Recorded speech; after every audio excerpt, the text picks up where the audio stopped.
মঞ্চের সাথে এবং যদি ভালো লাগে আমার আবৃত্তি শুনবেন। প্রথম আবৃত্তিটি, যেহেতু জানুয়ারি মাস মানেই দেশাত্মবোধ, নেতাজি সুভাষচন্দ্র বোস এবং তারপরেই সাধারণতন্ত্র তথা প্রজাতন্ত্র দিবস,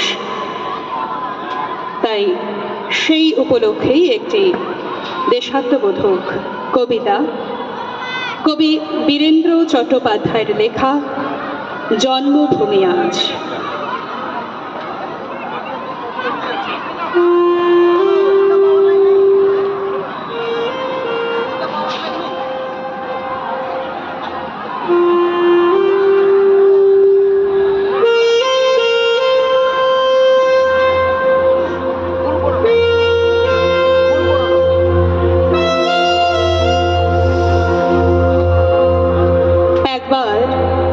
মাটির দিকে তাকাও, একবার মানুষের দিকে।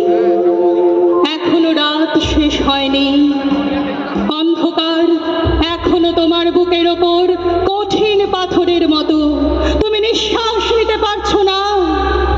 মাথার ওপর একটা ভয়ঙ্কর কালো আকাশ এখনো বাঘের মতো থাবা উঁচিয়ে বসে আছে।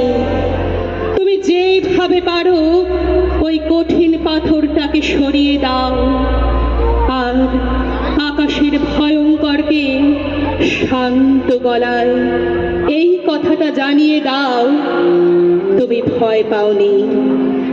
মাটি তো আগুনের মতো হবে যদি তুমি ফসল ফলাতে না জানো, যদি তুমি বৃষ্টি আনার মন্ত্র ভুলে যাও।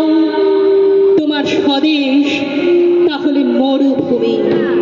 যে মানুষ গান গাইতে জানে না, যখন প্রলয় আসে সেও বোবা অন্ধ হয়ে যায়। তুমি মাটির দিকে তাকাও, সে প্রতীক্ষা করছে। তুমি মানুষের হাত ধরো, সে কিছু বলতে চায়। তুমি মানুষের হাত ধরো, সে কিছু বলতে চায়।